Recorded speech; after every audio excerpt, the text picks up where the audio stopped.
My husband threw a glass at my face and it changed my whole life for the better. Now he's back to ruin it. My husband Jackson has been an alcoholic for years, and today he'd been drinking since noon. His boss had sent him home early for being hungover, and somehow that was my fault. When he came home, the first thing he did was hurl his pint glass at me. No greeting, no hug or kiss, just glass shattering against my cheekbone and blood running down my face. I ran to the kitchen and pressed a dish towel to my face, all while he screamed that no one would ever want me now that I was damaged goods. The ER doctor said the cut would leave a permanent scar running from my left temple to the corner of my mouth and asked if I wanted to file a police report. I'd covered for Jackson for years, but knowing that my face was ruined was the last straw. I'd always wanted to be a model, even though Jackson has forbidden it. Now that dream was dead, and I was done.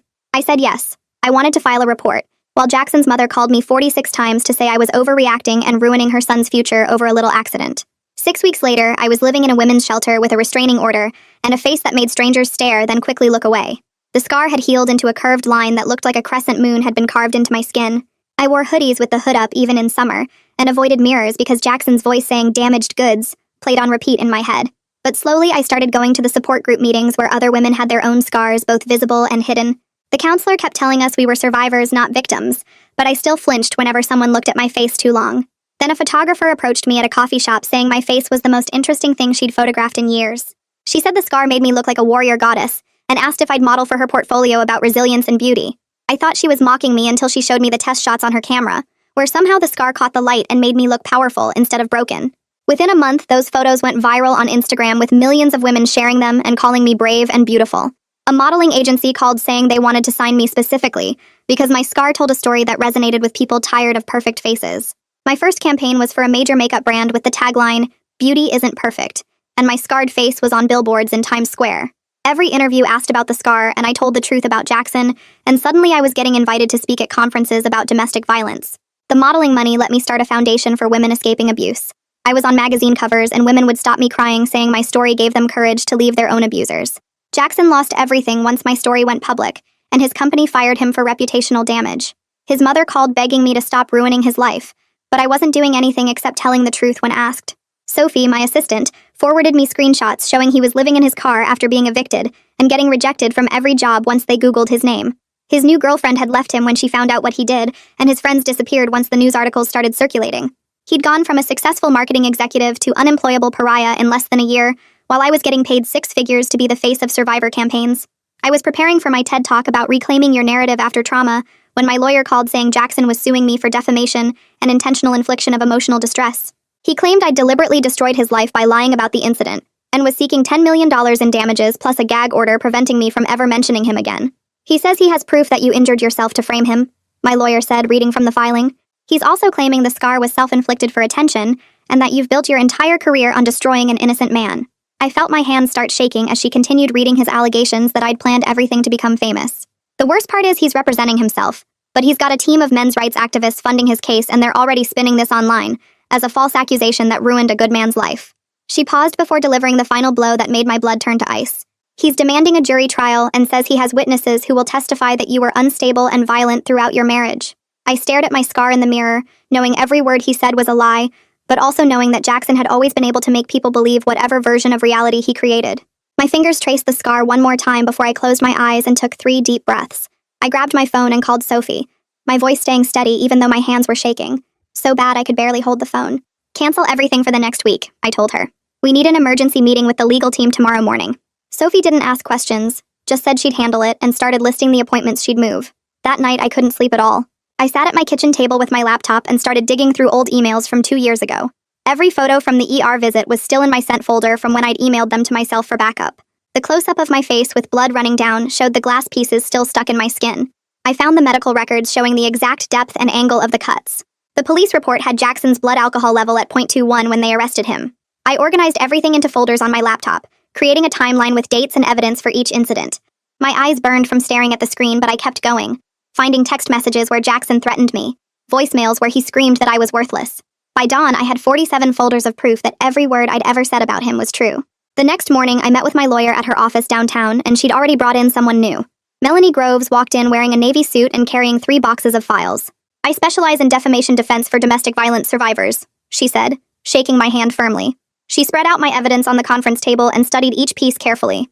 "You have a strong defense, but this will get ugly fast," she said after reviewing everything.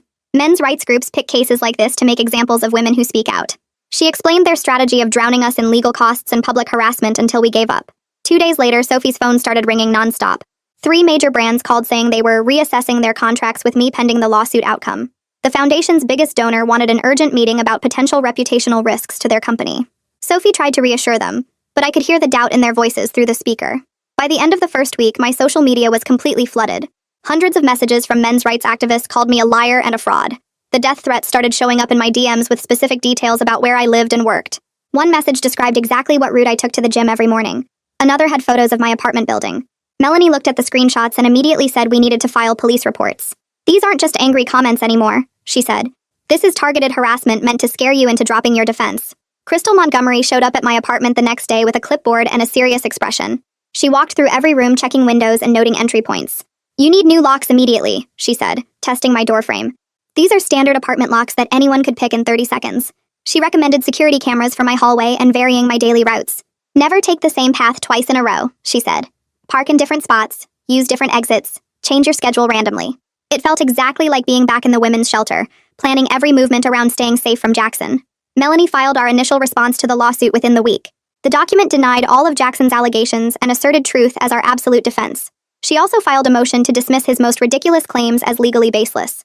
"He's claiming you planned this for years, but you have medical records showing immediate injury," she said. "No judge will take that seriously." But Jackson's team kept pushing forward with their media campaign online.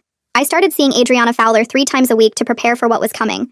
She specialized in helping survivors get through legal proceedings without falling apart. We practiced breathing exercises for when they would question me about that night. "They'll try to make you angry or emotional," she said during our first session. "Your job is to stay calm and stick to facts." We role-played scenarios where Jackson's lawyer would blame me for provoking him. Each session left me exhausted, but I was getting stronger at not reacting to the triggers. Jenny Acosta called an emergency foundation board meeting that Friday. Several members sat around the conference table looking worried about the lawsuit's impact on fundraising. 2 major donors have already pulled out, Jenny said, reading from her notes. 3 more are waiting to see what happens with the case. I stood up and looked at each board member. "If we back down now, we betray every woman who sees our foundation as proof that survivors can fight back," I said. "Jackson wants to silence me and destroy everything we've built for these women." Some board members nodded, but others still looked concerned about the financial impact. The following Monday, Jackson's legal team filed a motion for a gag order. They claimed my continued speaking engagements were prejudicing potential jurors against their client. The thought of being silenced again made my stomach turn and my hands shake.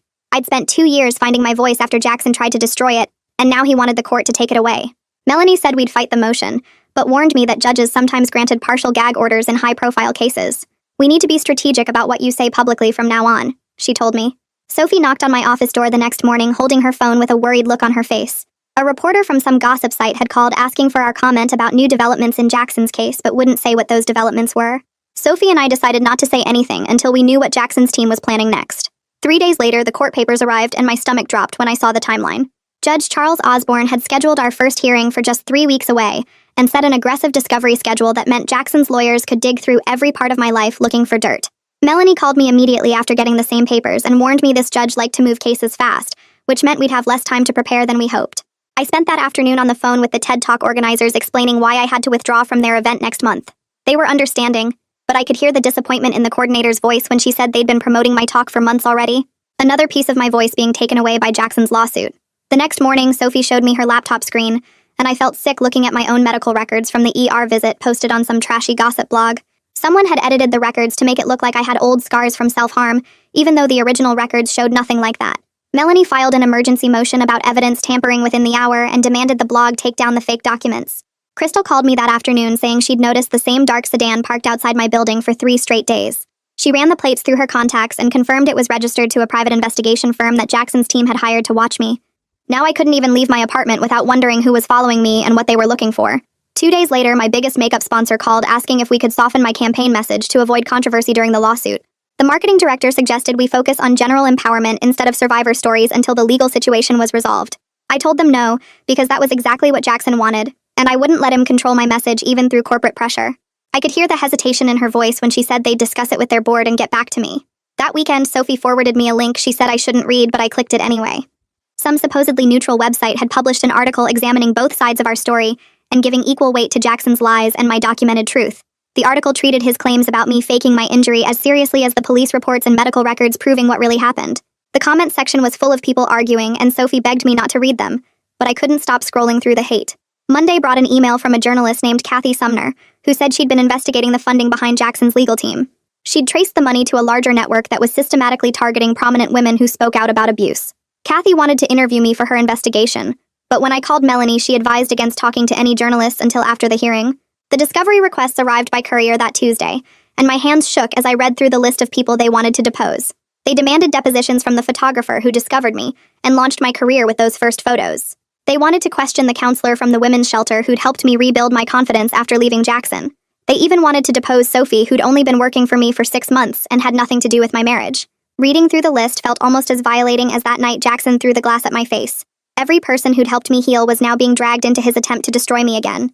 Adriana scheduled extra sessions with me that week to prepare for what was coming. She taught me breathing exercises to stay calm when Jackson's lawyer would try to twist my words during depositions. We spent hours role-playing scenarios where they'd blame me for provoking Jackson or claim I'd planned everything for attention.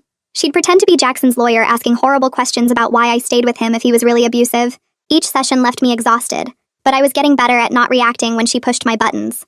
Adriana reminded me that staying calm and sticking to facts would be my best defense against their tactics. The private investigator's car moved to different spots around my building, but Crystal spotted it every time. She started varying my routes and having me use different exits to make it harder for them to track my movements. Living like this brought back memories of those first weeks in the shelter when I was scared Jackson would find me. Now he'd found a different way to make me feel hunted, even with a restraining order keeping him physically away. Sophie fielded calls from more reporters every day, and we stopped answering unknown numbers completely. My inbox filled with interview requests and hate mail in equal measure, while my social media mentions became a war zone I couldn't look at anymore. The foundation's donation page got flooded with fake $1 donations using horrible messages in the name fields that Sophie had to manually delete. Everything I'd built over 2 years was attacked from every direction, and Jackson hadn't even stepped into a courtroom yet. The forensic tech Melanie hired spent 3 days going through my social media and found texts from 2 years ago where I'd apologized to Jackson after fights. She printed them out and spread them across the conference table, each one looking worse without the context of what came before. Melanie said we needed to pull the full conversation threads from my old phone backup to show how he'd twist everything until I was apologizing for things he'd done. Sophie helped me dig through cloud storage for hours until we found the complete messages showing Jackson calling me names, then demanding apologies when I cried. We organized everything into folders with timestamps and notes about what had really happened each time. Jenny Acosta asked to meet me privately at a coffee shop near the foundation office the next morning. She looked nervous and kept checking her phone while telling me 2 of our biggest donors were getting cold feet. They'd each given over $100,000 last year, but now their boards were worried about bad press. Jenny said they might pull funding completely if the lawsuit kept making headlines, which would mean cutting the emergency housing program. The foundation helped 40 women leave their abusers last month, and without that money, we'd have to turn people away. I spent the rest of that week with the foundation's legal team creating a new structure to protect the organization. We set up a separate board that could run things without me if needed, though the thought of stepping back from my own foundation made me sick. The lawyers drafted papers that legally separated my personal brand from the foundation's operations. It took 3 days of meetings and paperwork, but we got everything filed before the gag order hearing. Sophie rescheduled all my speaking engagements while we waited to see what the judge would allow. The courthouse was packed with reporters when Crystal drove me to the hearing 2 weeks later. Judge Osborne looked tired as he read through both sides' arguments about what I could and couldn't say publicly. Jackson's lawyer argued that any mention of domestic violence would prejudice potential jurors against his client. Melanie countered that silencing me would violate my First Amendment rights and harm the women who needed to hear my story. After an hour of arguments, Judge Osborne ruled I could continue my advocacy work, but couldn't mention Jackson by name or discuss specifics of the pending case. The partial victory felt like a loss, since every speech I gave started with my story of that night. Sophie had to rewrite all my talking points to be vague about my experience, without saying who hurt me. Jackson's mother went on 3 different podcasts that week, claiming I was a gold digger who'd ruined her son's life. Jessie Conley, the investigator Melanie hired, found payment records showing the men's rights group paid her $5,000 per appearance. She told the same lies on each show about how I'd seduced Jackson, destroyed his career, and was now profiting from his downfall. The podcast host never challenged her story or asked for proof of anything she claimed. Jessie also started tracking the death threats that flooded my inbox and social media every day.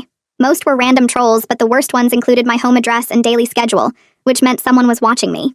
He traced the IP addresses to a local chapter of Jackson's supporter network that met at a bar downtown every Thursday.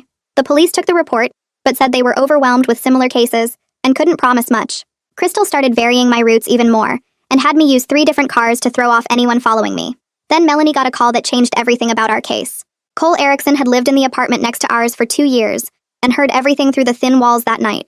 He'd been traveling for work when the police first investigated, but saw a news story about the lawsuit and reached out. Cole remembered the exact words because Jackson had screamed them, so loud that Cole's girlfriend asked if they should call the police. He was willing to testify, but worried about what Jackson's supporters might do to him. Melanie met with Cole 3 times that week to prepare his statement while Crystal arranged security for him. Cole signed a sworn affidavit describing the sound of glass breaking at exactly 9:15 that night, followed by Jackson screaming "damaged goods" over and over. He'd even texted his girlfriend about it that night, which gave us time-stamped proof that matched my police report perfectly. Reading Cole's statement made me cry because finally someone else was confirming what really happened. Jackson's legal team filed a motion within hours claiming Cole was lying for money or fame. They demanded access to all his financial records to prove we'd paid him off, even though Cole had refused any compensation for coming forward. They also threatened to sue him for defamation if he testified, trying to scare him into backing down. Cole told Melanie he wouldn't be bullied and would testify no matter what they threatened. While all this was happening, Sophie was quietly negotiating with the brands that hadn't completely abandoned me. 3 companies that had paused their contracts decided to renew after their legal teams reviewed all the evidence we'd gathered. Sophie added protective clauses saying they could cancel without penalty if the jury ruled against me, but at least some income was coming back. The renewed contracts weren't worth as much as before, but they'd keep me afloat during the legal battle. The next morning, Melanie called with bad news about the ER doctor who'd treated my face that night. He'd gotten 3 separate complaints filed against his medical license in the past week, and now he was scared to testify. I could hear papers shuffling through the phone while Melanie explained how Jackson's lawyers had been calling his practice daily with threats about malpractice suits. The doctor still had all the records and photos from that night, but he wanted to stay neutral instead of coming to court. Melanie said she'd handle it, but I could tell from her voice that losing him as a witness would hurt our case. 2 days later, we sat in Judge Osborne's courtroom while he ordered both sides to turn over our phones for forensic review to check if any text messages had been altered or deleted. I handed mine over right away while Tyson Steele stood up filing objection after objection about privacy and attorney-client privilege. The judge wasn't having it and gave them 72 hours to comply or face sanctions. That same week, Sophie forwarded me an email that made my stomach drop, because someone had created fake invoices showing our foundation supposedly spent donation money on luxury items and personal expenses. The invoices looked real with our logo and everything, but the purchases were completely made up. Sophie said they'd been sent to every single donor on our mailing list, with an anonymous note claiming I was using the foundation as my personal bank account.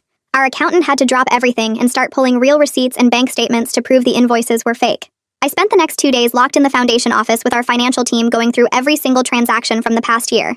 We created detailed transparency reports showing exactly where every dollar went with receipts for rent assistance, legal aid, counseling services, and emergency shelter costs for the women we helped.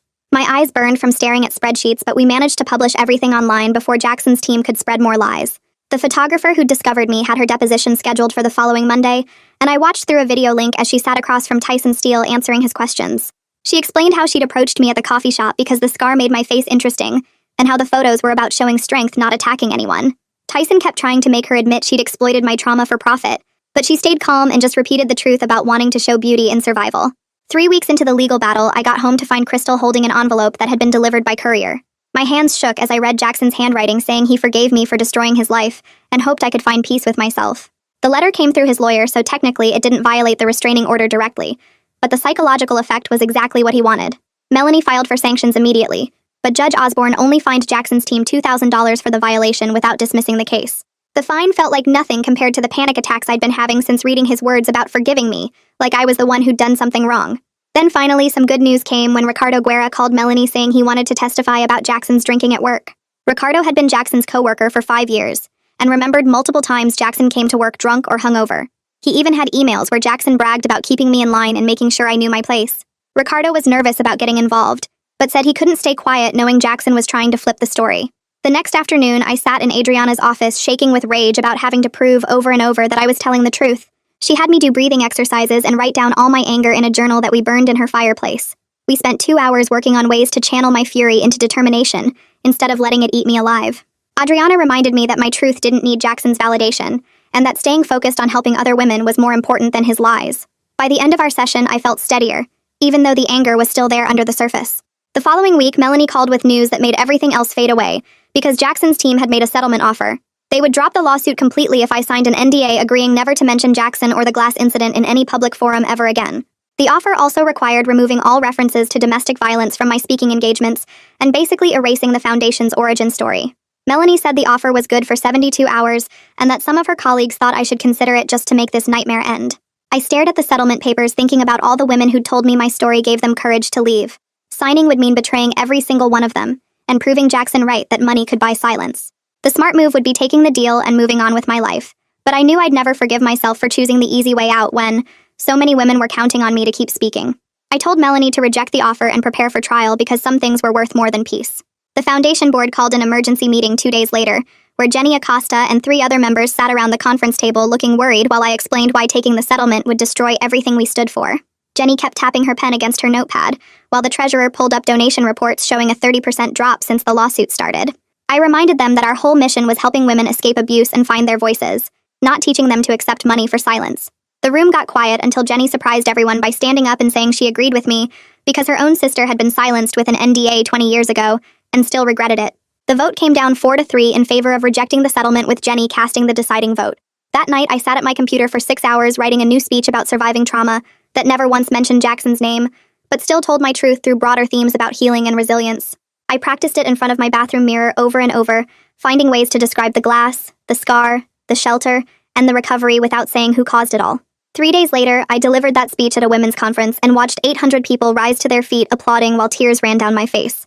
Jesse called the next morning with news that made my hands shake as he explained how he'd gotten Jackson's rehab records through a contact who worked at the facility. The records showed Jackson had checked in 3 times in the 2 years before the glass incident, each time for alcohol dependency, and each time he'd left against medical advice. The intake forms from his last visit 2 months before he threw the glass documented that he was drinking a fifth of vodka daily and had been written up at work for showing up drunk. Jesse emailed the documents to Melanie, who immediately filed them as evidence contradicting Jackson's claim that I'd driven him to drink, or that he'd been sober before meeting me. The summary judgment hearing happened 2 weeks later in Judge Osborne's courtroom, where both legal teams argued for 3 hours about which claims should proceed to trial. Tyson Steele stood there in his expensive suit claiming I'd orchestrated a deliberate campaign to destroy an innocent man, while Melanie methodically dismantled each allegation with evidence. Judge Osborne took a week to issue his ruling, dismissing the intentional infliction of emotional distress claim and 2 other counts as legally insufficient, but allowing the defamation claim to move forward. Melanie said it was actually a good result since it narrowed the case significantly, but I still felt sick knowing we'd have to go through a full trial. My sponsors responded to the ruling by launching a coordinated social media campaign about standing with survivors that carefully avoided mentioning my name or specific case details. Every major brand I worked with posted the same message at the same time about believing women and supporting those who speak their truth. The online harassment from Jackson's supporters got drowned out by millions of supportive comments from people sharing their own stories of survival. Sophie showed me analytics proving the campaign reached over 50 million people in the first 24 hours. The deposition started on a Monday morning in a sterile conference room where Tyson Steele spent 8 hours trying to break me down with questions designed to make me look crazy. He showed blown-up photos of my scar, asking if I'd ever had thoughts of self-harm before the incident, while I used Adriana's breathing techniques to stay calm. The second day was worse, with him reading old text messages out of context and asking why I stayed with Jackson if things were so bad. I stuck to simple, truthful answers even when he tried to twist my words, remembering Adriana's advice to pause, breathe, and respond, rather than react. By the time it ended Tuesday evening, I was exhausted, but Melanie said I'd done perfectly by not giving him any ammunition to use against us. Someone leaked edited clips of my deposition online within 48 hours, cutting my answers to make it seem like I was being evasive or contradicting myself. Kathy Sumner saw through the manipulation immediately and published the full transcript on her news site with annotations showing exactly what had been cut and why it mattered. The side-by-side comparison was so obvious that even neutral observers started calling out Jackson's team for their dirty tactics.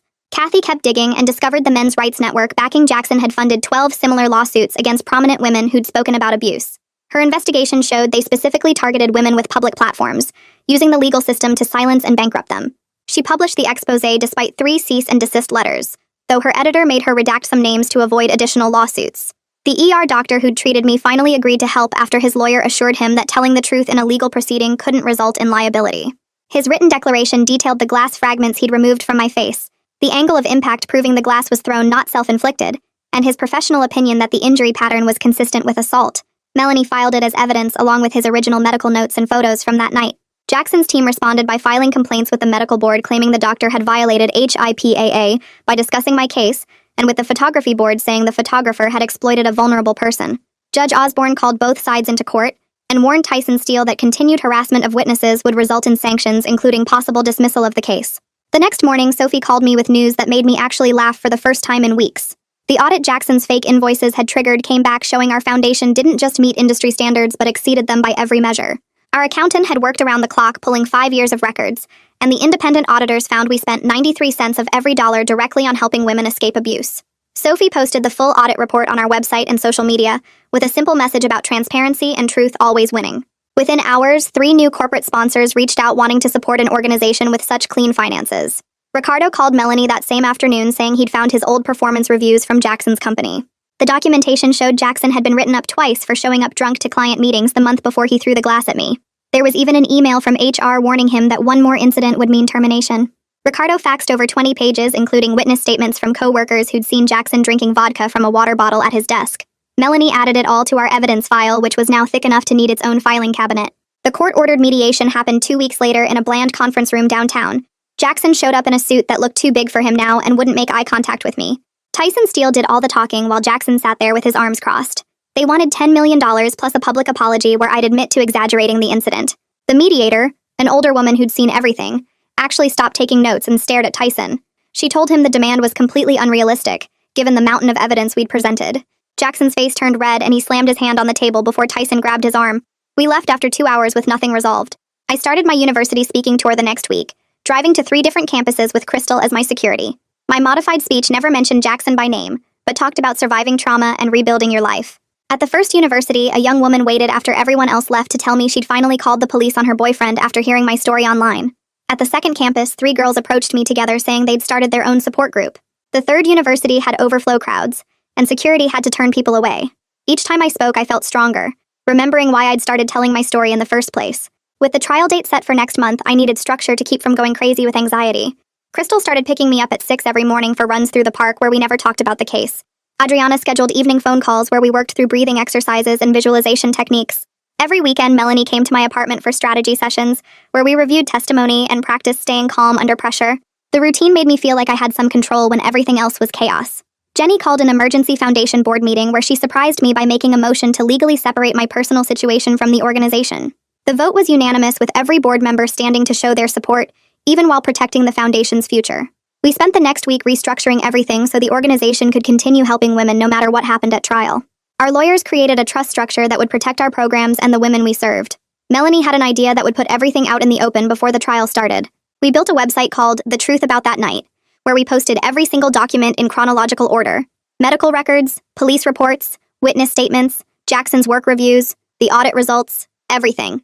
Melanie's paralegal spent 3 days scanning and organizing hundreds of pages. We included a timeline showing exactly what happened with links to supporting evidence. The site went live on a Tuesday morning and crashed within an hour from too much traffic. Kathy Sumner tweeted the link and it went viral, with people actually reading through the evidence. Comments poured in from lawyers saying no reasonable jury could side with Jackson after seeing everything laid out so clearly. That night, I stood in my bathroom looking at my reflection in the mirror. My finger traced the curved scar that ran from my temple to the corner of my mouth, the crescent moon shape that had changed everything. Jackson wanted to destroy me for telling the truth, but I'd already won the only battle that mattered.